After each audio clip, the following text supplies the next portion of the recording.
thank you, Tim, for being here today. And one of the things I like to do with my podcast are capture people's spiritual experiences, especially if they were more on the extreme side. And partly that's because I'm aware that, we live in a different time now. And I don't know that people are going to do the kinds of things that you and I did anymore. I think for various reasons, the internet being one of them, it's going to be very difficult for that kind of extreme spiritual pursuit to exist anymore. And I think the world is now concerned with other things. Enlightenment isn't a huge concern anymore. No. For all kinds of reasons, which may be a positive thing or maybe to our detriment. I'm not really sure, but I wonder if you could, give us a little brief. Let's say I'm sure most people listening to this don't know you, or a lot of people listening to it don't know you, and therefore, can you just give us a little? Who is Tim Dyson? Yeah, sure. I suppose when I look at my life and I try and look at it objectively, because when you're in it, it's different than when you try and look at it from outside. And looking at it from outside and talking to most people, I realized that my life was always quite extreme, actually. So I had extremely religious parents, like sort of Old Testament born again style Christians, and I sort of had to rebel against them to find myself. And in doing that, I became this very devout atheist, actually, because I had to kind of cut from them and the way they saw things. And I threw myself into punk rock, and then particularly the kind of anarchist subculture end of punk rock, which was all about freedom on a societal level, really. And then at a certain point, I got very ill because I was drinking a lot and doing drugs and what have you. It was sort of the lifestyle. And so I had to have a big rethink. And Western medicine didn't really have much opening for me to help me with the problems I had. And I ended up finding an acupuncture clinic run by the National Health Service. So a free one by a kind of visionary acupuncturist called John Tyndall, who also taught Qigong. And I took to the Qigong. I just loved it. This. And it was like all these memories clicked in of experiences I had as a kid. And it was like everything started to open up that I'd spent all these years shutting down, really, and sort of neutralizing with drink and drugs. And so that went on for quite a lot of years. And it was an interesting scene because it was mostly people that were coming through some kind of recovery, addiction recovery, and lots of traumatic history. And then I started to see his teacher, who was quite a famous Chinese Qigong master, actually. And I spent years with him as well. But I had this feeling at a certain point that I needed something more. I knew that what I was going through was just so intense, so big, so difficult. And I just had this desire, this wish that almost consumed me, actually, for a teacher to appear who would kind of take me under his wing and I could spend all the time with him. And he would put me through whatever I needed to go through to become something like a real human being. And with hindsight, I can see that a lot of the yearning was for surrender. But at the time, I didn't conceptualize it like that. It was more just wanting help with the desperation and the difficulties I was having. So I got told this guy was in London, this Balinese teacher, and he was really powerful. And I went there with a load of the people from John Tyndall's center. And they were all sort of energetically sensitive to one degree or another. And some of us just really got this guy. He was so powerful. And I seemed to get him particularly strongly. And he was staying in this flat in London that these people had kind of found him and taken him in. He'd been brought over to the UK by some people that didn't treat him well at all. And so I was just going there every day and training with him. And he basically said to me, "You're really sensitive to my energy. I can help you, but you need to come to Bali with me when I go back. And you need to spend quite a long time with me." And basically, that was the next 12 years of my life, pretty much. I did come backwards and forwards, and I helped to organize some retreats for him in Europe. But basically, that was largely my life. And it was an amazing experience. I mean, it really was in many ways the best experience of my life. I had so much love for him, and it was very mutual. You know, there was just, we had this very easy connection. So Balinese culture is very teasy. They like to tease. And English culture is a little bit teasy as well, actually. Although we're a little bit kind of meaner with it, perhaps. and so we had this really fun kind of, it was like a family thing. And when I was there for quite a few years, it was mostly Balinese people, a few Westerners. And it was kind of raw and wild. And we trained in a kind of hut on a ripped up concrete floor for hours and hours and hours. And you'd end up on the floor in a puddle of your own sweat, just screaming and laughing and screaming and laughing. And it was amazing. It was so wild. And the Balinese people there, I mean, mostly they were farmers or from families of farmers. So they weren't rough in that they were quite gentle in some ways, but they were kind of rough lives. And they trained in his practice really strongly. And I think they weren't used to Western people that could train like they did.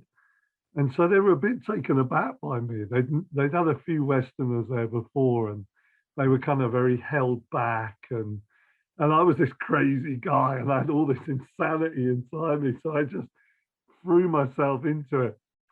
And the training sessions, I suppose what I would say is they kind of resembled kind of mosh pits or something like that. And you would kind of pull these moves. People would have these wild moves come out. So Tim, tell me, what was the practice? You know, I guess I want to know spiritually, what was the goal and what was the practice that you were engaged with? His obsession was purification. Really, he was all about purification and the burning of karma. That was his big thing. And he used to bring in this light and energy that literally burned you to bits. It was so hot, so strong. He would just look at you and it was like you're in a shower. And everything that wasn't right in you would start kind of screaming and shouting and, you know, all the difficulty. And you'd be sort of going, ah, ah, ah. And then you go through this for like maybe an hour. And sometimes it would be really extreme. You'd literally be reaving around on the floor for an hour, screaming. And then at the end of it, you would just be laughing and light and empty and like you didn't have a care in the world. But he was Hindu. I say he was because he passed away a few years ago. But he was Hindu, Balinese Hindu. So there was a lot of Hindu mythology brought into it, which I never really understood much about it for years, really. And I didn't really have any interest about it for a long time. And I think he didn't really mind that I didn't seem that particularly interested. It was more about if you got him. And I think that was the point for him. And so what he realized was that there was me and a few of the Balinese that he could use to demonstrate like how much power he had and what he could do with that power. And so as more and more Westerners started appearing, he would do these things to illustrate it. I mean, to give you an example, one time he just went, Tim, and I looked at him and he went, snake. And he went like that with his hands, or threw his hand out. And I literally saw a snake as real as anything jumping towards me. And I just ran screaming out the room, like so fast. You wouldn't believe a human being could move that fast. And then I got outside and I sort of calmed down, and then I realized that wasn't real. But it wasn't until I was minutes outside that I could realize that what he did wasn't actually real in the tangible, real sense. But what he could do seemed so real. It could make you run for the hills. You know? Very powerful. So it sounds like the main practice around him and the main practice you were engaged in was some variation of Shaktipat, some variation of an energetic transmission of purification that was, burning away impurities, maybe burning away old karmas. And your part in the practice was to go with what happened, to really let yourself go into it. Throw yourself in it and let go of the fears that hold you back. And so what happened was a lot of the Westerners would be more held back because it was so far out of their realm of experience. But for me, it was perfect because I got to express all this insanity and all this craziness that I needed to get out of my system. And, he would just do this stuff with me night and day. So at night, I would go to sleep, but all night, I would be in this kind of what he called an astral realm. So I'd be up in the cosmos somewhere. And he would literally train me in Kung Fu all night long. And in this training, I would have to defeat monsters and demons and things. And this would go on all night long. And then the next morning, I'd feel completely energized, but weirdly tired at the same time. And I'd go in and he'd look at me and he'd go, "You did very well last night." and after a while, I just took this to be a completely normal existence. And it was entirely normal to training the astral doing Kung Fu against demons all night long. And I never questioned it. And I think that's why I quickly became his kind of number one student from the Western perspective, was because I don't think I really ever questioned him. I just had this enormous trust that, looking back on it, was pretty naive, really. And especially considering I come from a background of questioning authority, questioning everything, don't believe what you're told. But for some reason, with this teacher, I didn't question anything. I just threw myself in it. It's very powerful. I have so many different directions that I want to go with this conversation, but I think what I'm going to start with is, because what you and I share, one of the things you and I share is we both spent a long time working very closely with a spiritual teacher, and both of our teachers were very extreme. So, Shaktipat was not a part of my path so much. I mean, certainly my teacher had transmission like teachers do, but that wasn't explicitly. We were more into certainly purification, as you said, but we were more into rigorous practices of meditation. I did hundreds of thousands of prostrations. It was really the main vehicle was enormous amounts of practice, chanting, meditation, prostrations, and guru devotion, of course, was a big part of the practice. And like you said, it was never ending, and the practice was ongoing all the time in various ways. And I guess what I want to pick up on is there can be a match. My teacher was not perfect. And in the end, everything around him kind of collapsed. And that was largely due to flaws in his methodologies, flaws in his personality. some dramatic inconsistencies. All that aside, like you, I feel like,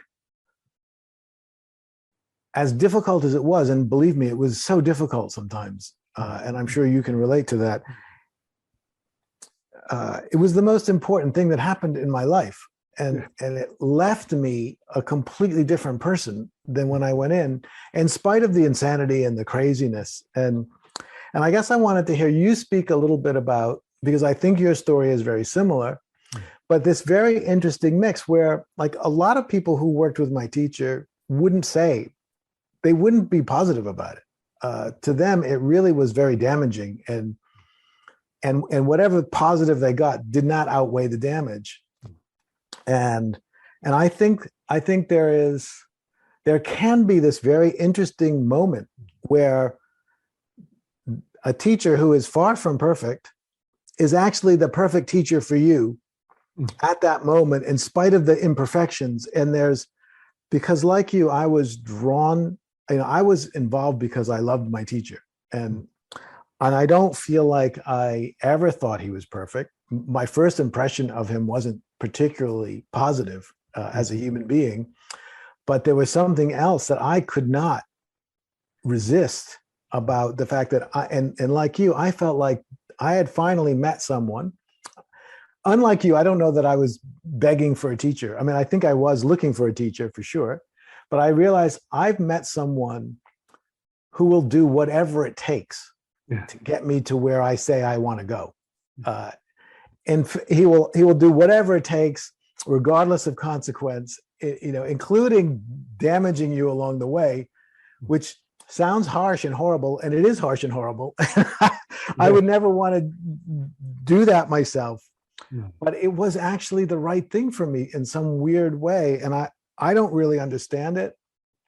I think the whole path of finding a teacher and surrendering to a teacher in that extreme way it's really dangerous, because a lot of stuff happens. I teach myself, but I'm not interested in that kind of deep devotion. It feels too dangerous to me. I want to teach meditation. I want to teach spiritual philosophy and mysticism and awakening, and I love doing that.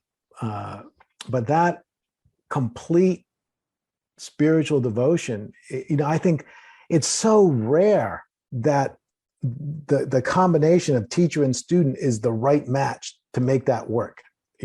That's not going to be for millions of people. That's going to be for a handful, maybe. And I would love to hear you speak about this. It's almost for my benefit, because I'm curious to hear your experience, being that it's so similar to mine. I think one of the things I really loved about him was that I knew he had the courage to take me through what I needed to go through. And I think one of the things he loved about me was that he knew I had the courage to let him put me through it. And I think there was a kind of recognition in both of us. I can take this person through this.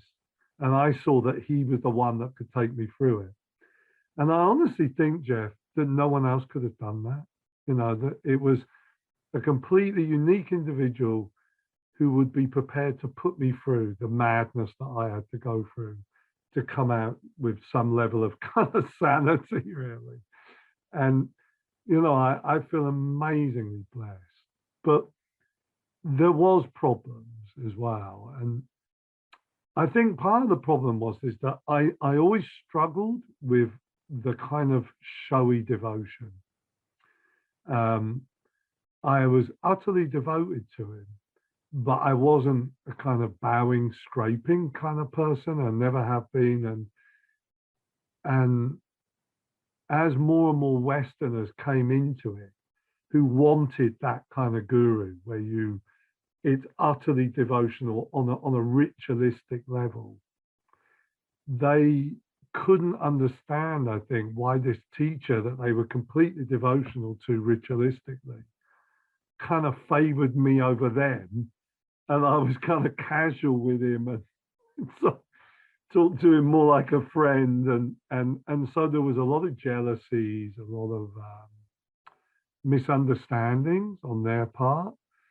But I think it also caused him a problem at a certain point, because he started to buy into the I am the invincible guru. I can't make a mistake. I am, I am perfection. Everything I do is perfection. When I knew he made terrible choices. We had trouble with money lenders and the mafia, and I could go on forever about some of the mad things that happened, but he would always try and give it a spin that it made it look good on him. But I knew it was spin. I knew it was spin, really. And I didn't mind the spin, but I knew that's what it was. Right. And I guess the thing that I think is interesting is there's something about that system that is inherently very problematic, because even if at some point early on, there's more innocence throughout, the teacher's more innocent, they're kind of blown out of their mind and don't exactly know what's happening, but are compelled to share something. Over time, it's natural in that system for the students to start to worship the teacher, essentially, and for the teacher to start to assume they're worthy of that worship. And that feeds, the more you worship, the more the teacher is inevitably going to feel worthy of that worship. And the students want to project onto the teacher perfection. And so they are never going to express doubts or concerns about things the teacher is doing.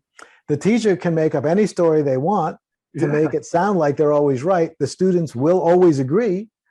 And that is just a system that kind of, in terms of a community, it almost it bakes in blindness. Absolutely. Into the system. I mean, his fallback, if he couldn't spin it any other way, his sort of last fallback position was, this is bad spirit testing your love for me and your connection to me. And that was always the end fallback. Right. And from there, there's nowhere to go. There's nowhere to go. How'd you get out of that one? Right. Then you're stuck. But yes, it's interesting that with all of these negatives, this person was, at least from your point of view, was the right teacher for you. And what you got out of that situation feels far in excess of whatever negatives you experienced. I could say the same for myself, even though if I start to explain all the things that go wrong, it's very intellectually, it's hard to justify that this could be a good thing, because it looks really bad if you look at and yet I know who I was going into that, and I know who I was going out.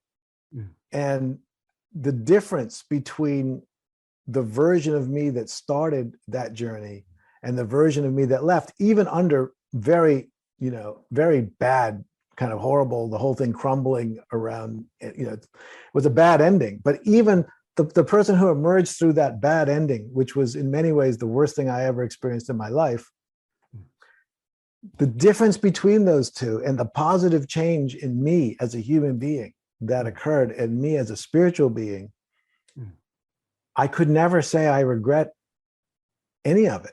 And I wouldn't go back and change any of it, because I don't know, I don't know how much even of the insanity was necessary for me. And I wouldn't want to go back and tinker with it, because what if I didn't change? What if I tinkered and I took things out that I didn't like, and then I found out that when I left at the end, I actually hadn't changed in the way that I did. So yeah, I just think it's very difficult to justify and explain in the modern world. Yeah, because everything that modern thinking says, would be horrified by some of the things that we went through. And I mean, I don't think we could justify it in that kind of way.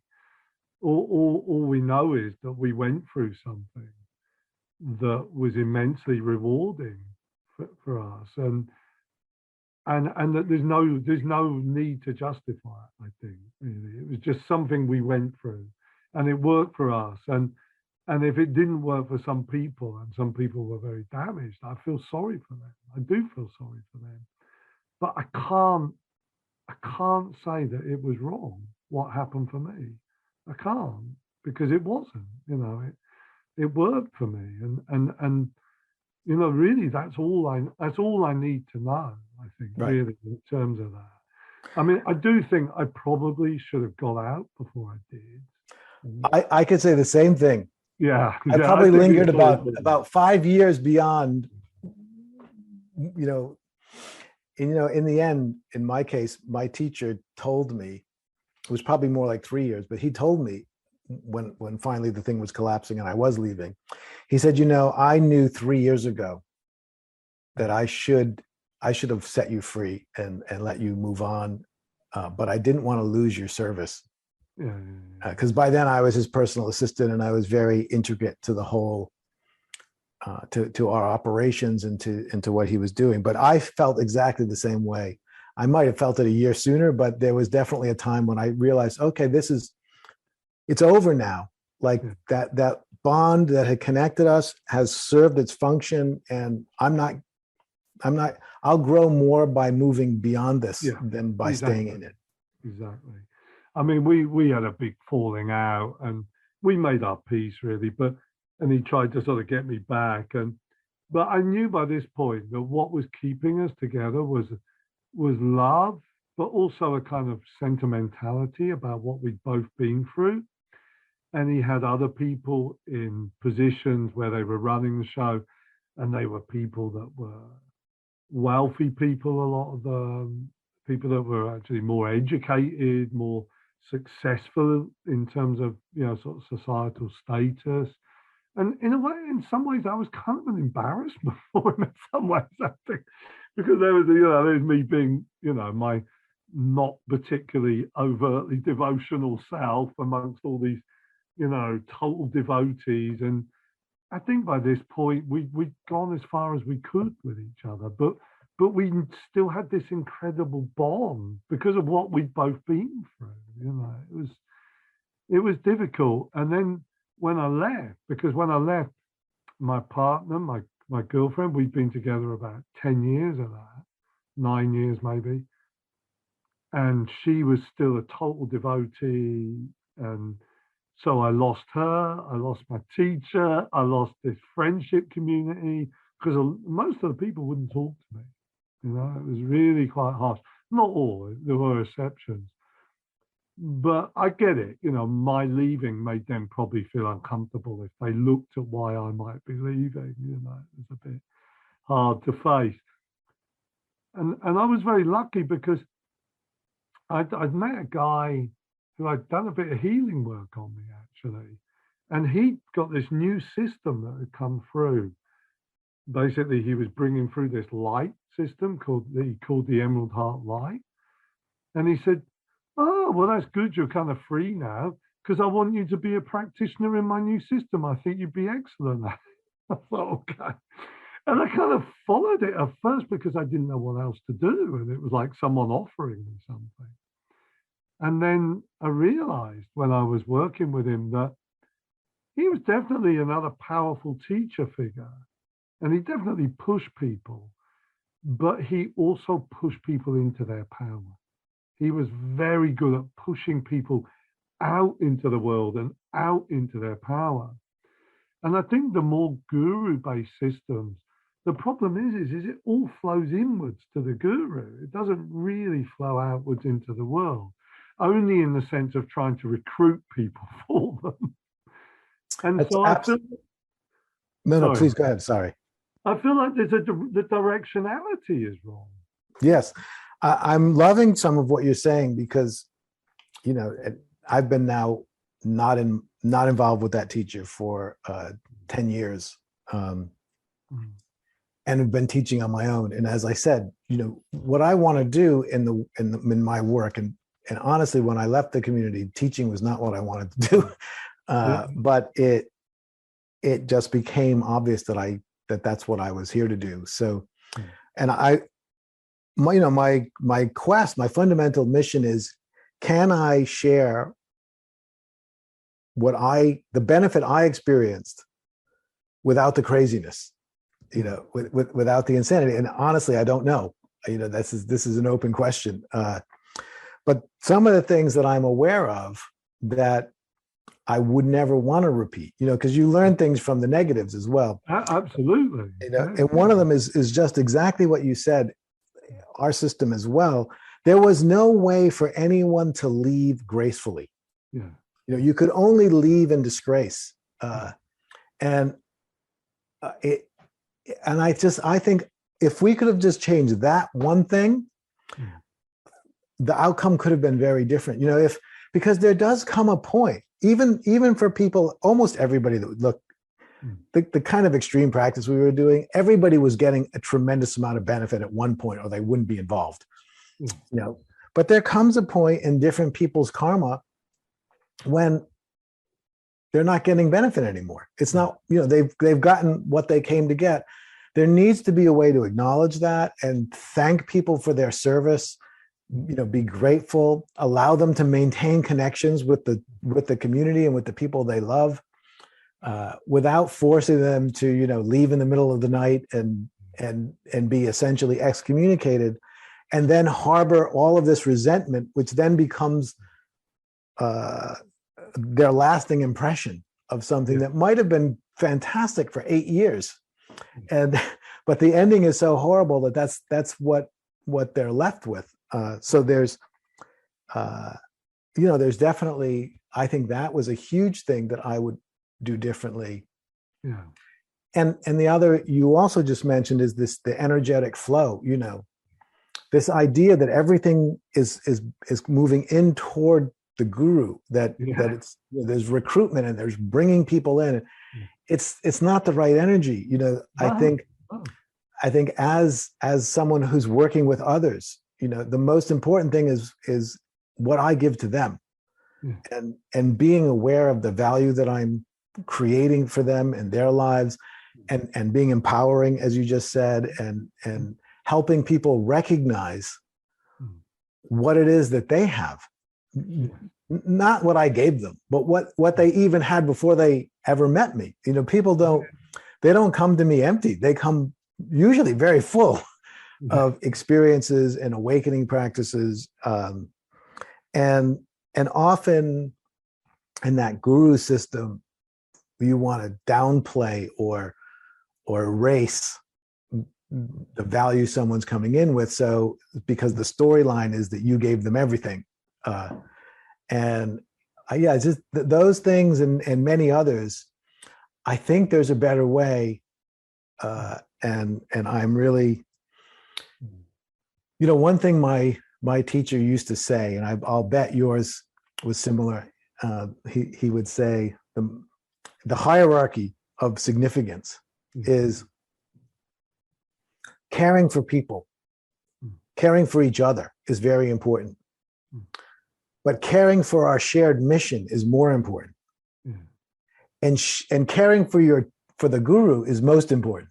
And I honestly think that is upside down. That care for the guru is important. Caring for each other is more important. Oh no, sorry. Caring for our shared, mission, our shared endeavor is more important than caring for the guru. But caring for each other and each other's well-being is most important. And I think that is how I try to look at what I'm doing. Me caring about people and everyone caring about each other is what's most important, because a loving, mutually supportive community is what I think creates the best foundation for wholesome awakening. And I think you hit on something there, Jeff, that has been rattling around in my mind for quite a lot of years, really.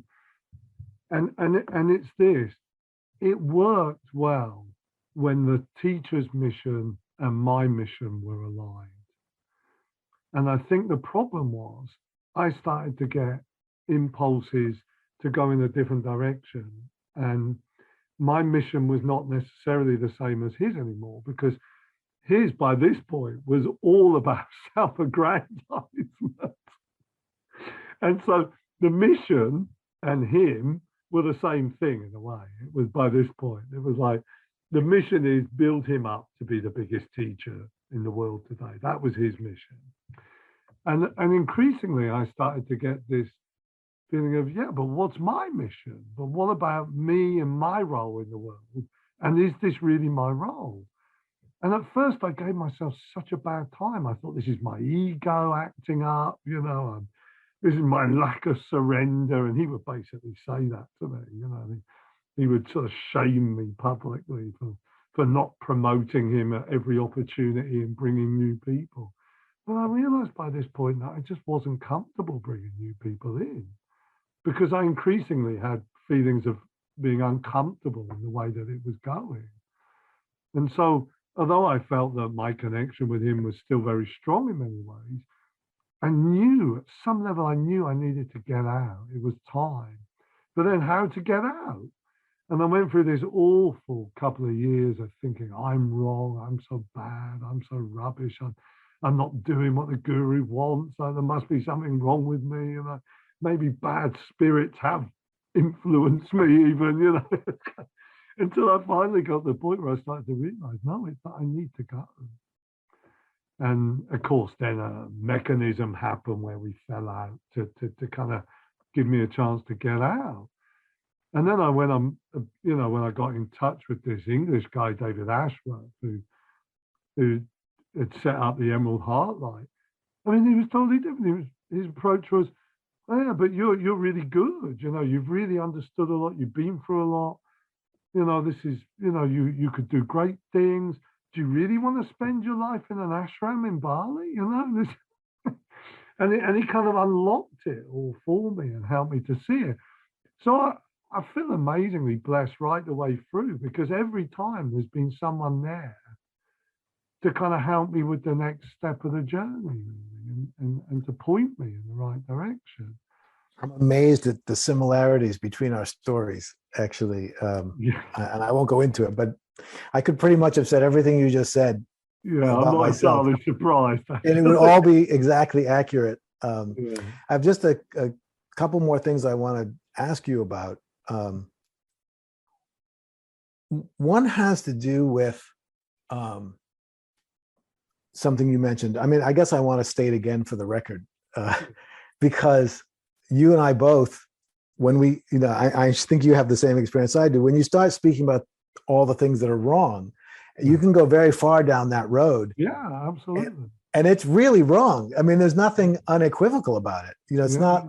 I'm not saying it seemed to be wrong, but it really wasn't wrong. It actually really was wrong.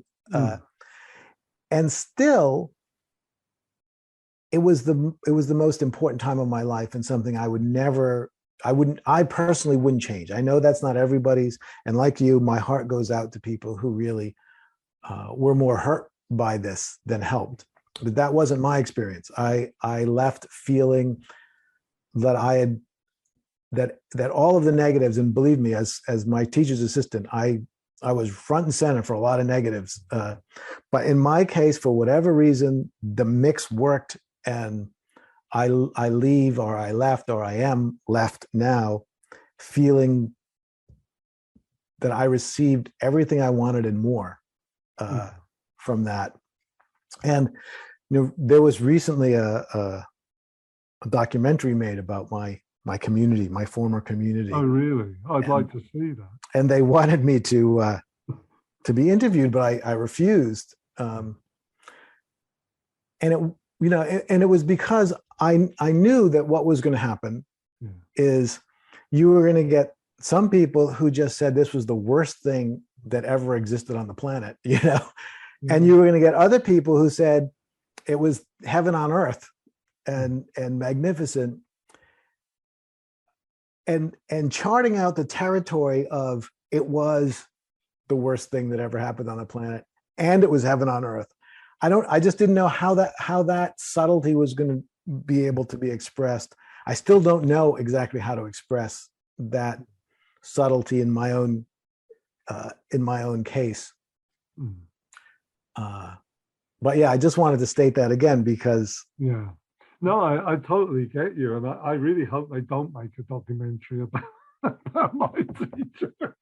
I would have all the same feelings, you know. It's like, and I think maybe for me, I suppose what I would say is this: whatever was wrong and whatever was right, it was certainly the most alive I've ever felt. And I also felt that I was fighting for something that was crucially important. I mean, when I first met him, I think in some ways I was fighting for my life. I was very ill physically.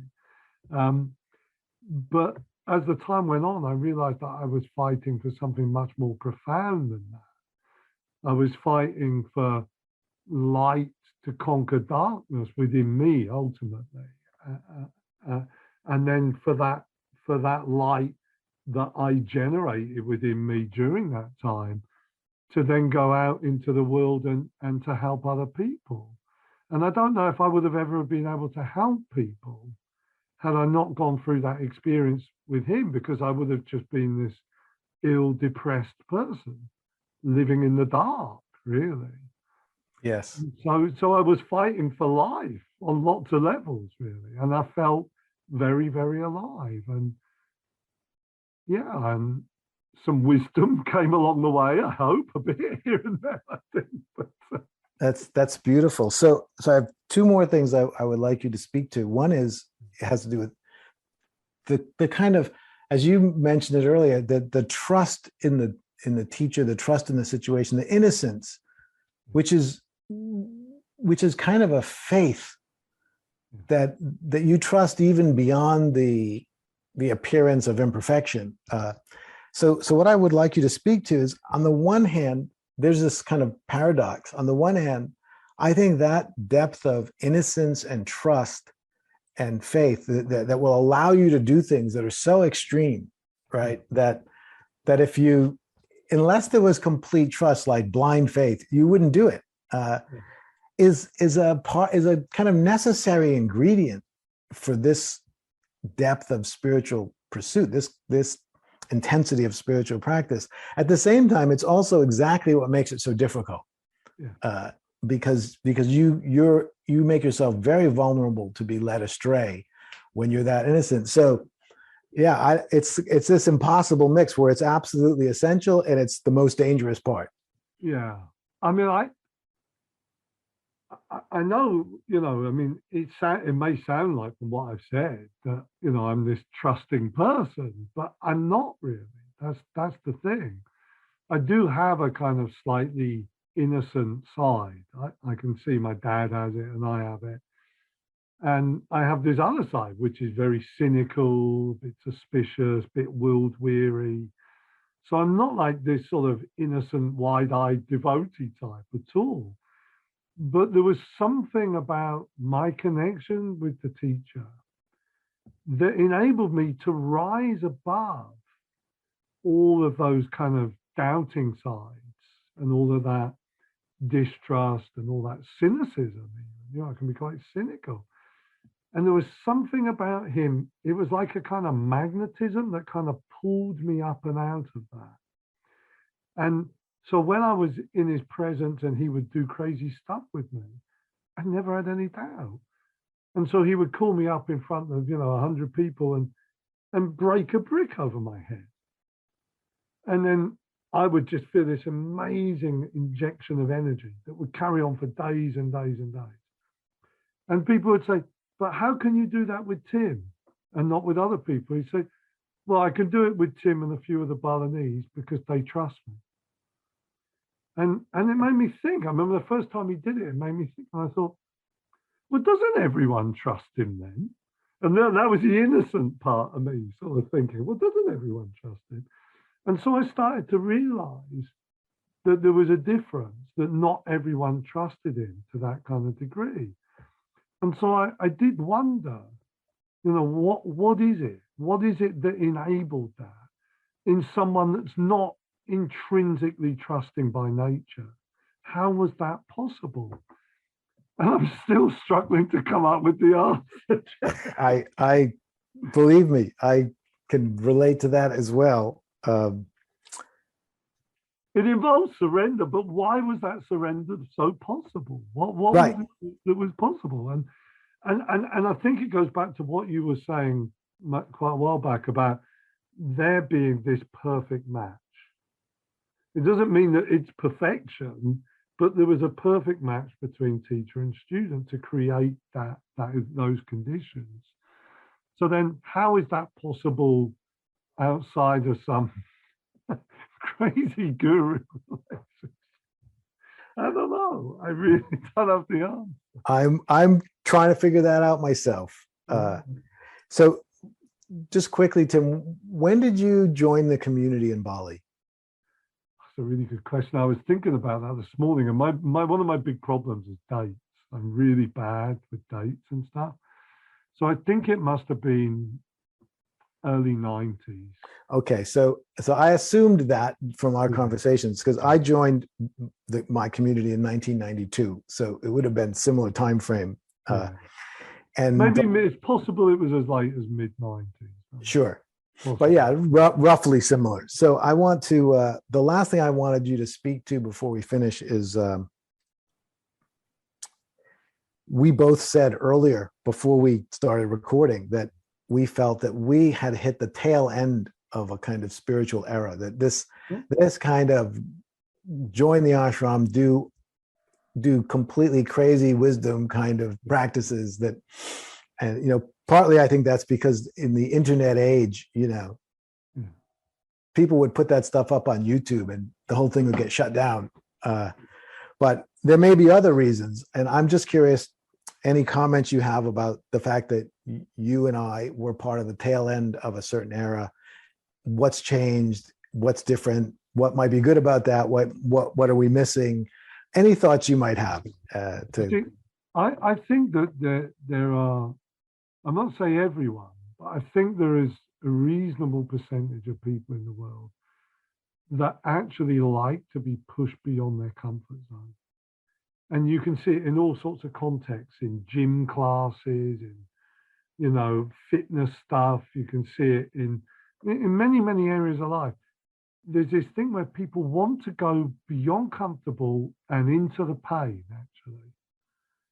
And I think it's because all of us, or not maybe all of us, but those of us that have been through those kinds of experiences, we recognize that something good comes from being pushed beyond maybe what we're able to push ourselves through easily.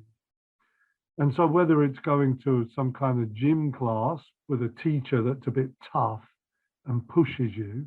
I mean, I go to a yoga studio, and one of the most popular teachers in that yoga studio is one of the toughest teachers. He's not for everyone. Some people say he's too tough, but a lot of people really like his classes. And I have this kind of feeling in me where I think you could call it a kind of warrior energy, maybe, where I like to be pushed a bit. And I like someone to push me. And it doesn't have to be a person. And what I've realized now, where I am spiritually now, it's more something abstract that pushes me rather than a teacher in a human form. It's more a kind of a sense of consciousness, of light and energy is pushing me to see what I need to see, to do what I need to do. So I feel I still get pushed without the guru teacher. But the problem is that if teachers in the world today are scared or nervous or don't want to push students, then how are students going to have the sort of experiences that we had that got them through that? And I honestly think people are still hungry for that. But it would have to be done in a way where it doesn't end up a nightmare. Yes. And I guess, what I would say to that is, I think that kind of pushing, and this is where I think things got crazy with my teacher, and it sounds like similar with yours. That depth of pushing can only happen in those relations where the match is perfect. Yeah. Right. Any imperfection in match will make that not work, or it may work for a time. The match might be pretty good, and so for 5 years it really works, but then at some point, the mismatch The occurs. mismatch comes Like up. the mismatch occurred for me eventually, and it occurred for you eventually. And I think if you are only pushing those people for whom the match is perfect, and you're only doing it during the time when the match is perfect, and you're sensitive enough to recognize when it's time to end that, maybe then it's possible, but it will only ever, my opinion is it'll only ever be for a very small number of people, like a handful, which is what it sounds like happened in your case. There's a handful of people who, your teacher could break a brick over their head. Exactly. When the teacher wants to be the world teacher and have tens of thousands of students, they're never going to all be a match, and many of them are going to be dramatically mismatched. So maybe that's really what I came to, is that maybe a teacher can help a lot of people to some degree, but maybe they can only actually really take a small percentage somewhere, some real distance. And maybe that is just the reality of how it works. I think it's a shame, but I think that may well be how it goes. I mean, if we think about Christ, he had his small group of disciples, and then, and I'm sure it was the same for Shakyamuni Buddha and all these people. And in the context of a modern teacher that isn't set up as some big guru figure, it's probably still true that they will only take a small percentage a reasonable distance. And it doesn't, I don't feel sad about that. I just think the model needs to accommodate that fact, which means the model of one teacher for everyone is not a model that's a good model. And the kind of empowerment that you were talking about sooner, where someone like you, there's going to be some people that you're the perfect match for them right now. Yeah. It may not be for the rest of their life. It may be for a few months. It may be for a few years. But if you're never empowered to offer your experience, those people will never connect with you. Yeah. And so it feels like there is going to be the perfect, like you described, there's always somebody to bring you the next step and someone to bring you the next step. There may not be one person to bring you all the way. Yeah. There may be a series of individuals who will support you to get to the place where, as you described earlier, your own inner light becomes the guide. Yeah. I would say that's certainly become true for me, in that I, consider to be 3 or 4 people that I think of as teachers, yourself included. And I don't feel the need to kind of sign up to one kind of guru figure anymore. I don't really want that. I've done that. And I heard you talking where you said you went to see a kind of guru figure just to see how it felt and to sort of connect with that kind of scene again. And I did something similar. I went to this guy and I found it a fascinating experience, and I quite enjoyed the evening. But I absolutely knew it wasn't for me. I do not need that anymore. And maybe it's a bit like, they talk about in the Buddhist tradition, where you have different teachers and they sort of come in and out and they fulfill different functions of teaching, maybe. And maybe this is the way to go. Absolutely. But in terms of my own students, I'm aware that some I will never be able to take that far. And I don't try to. I just keep it, at a certain depth, really. And then with others, over time, I realize they're looking for me to actually, I feel it. They want something more. And so it's kind of gauging this, isn't it? And having some kind of structure that you can do that within. And if you get it wrong, then they'll run for the hills. If you put them into something too deep and they're not ready for it, they will go. But right. And if such a thing happens, then you can be gracious about it, and absolutely, and allow people to move to what will serve them, and do it lovingly, with an open, warm welcome and invitation to return at whatever level they want at any time. Absolutely. I mean, I suppose in my own teaching, I feel like I I sort of drop something and reveal something more of me and what I've been through and how I can utilize that to help them and bring something through. And it happens incrementally over time with them. And I think if I was to kind of bring through some of the energy of the teacher that I was with in Bali, and half of them would run away because they would feel too hot and fried by it. But I understand. yeah, Well, Tim, I think this has been absolutely delightful. And yeah, I'm really glad that people are going to have the opportunity to hear more about your story and hear some of this conversation that we're having. So I want to thank you very much for participating in this dialogue today. that's great, Jeff. I'm really pleased. I'm really touched that you asked me. Actually, I'm quite taken aback. I mean, we had one conversation, and then you asked me to do this. I thought, okay, that's nice of him. That's a bit surprising, but very nice of him. Well, I'll tell you, it strengthens my confidence, my intuition, because I had a feeling this was going to be a great conversation, and I was right. So I'm very appreciative, Tim, and yeah, let's definitely stay in touch. Okay, all right, great, Jeff. Fantastic. Thank you so much. Thank you.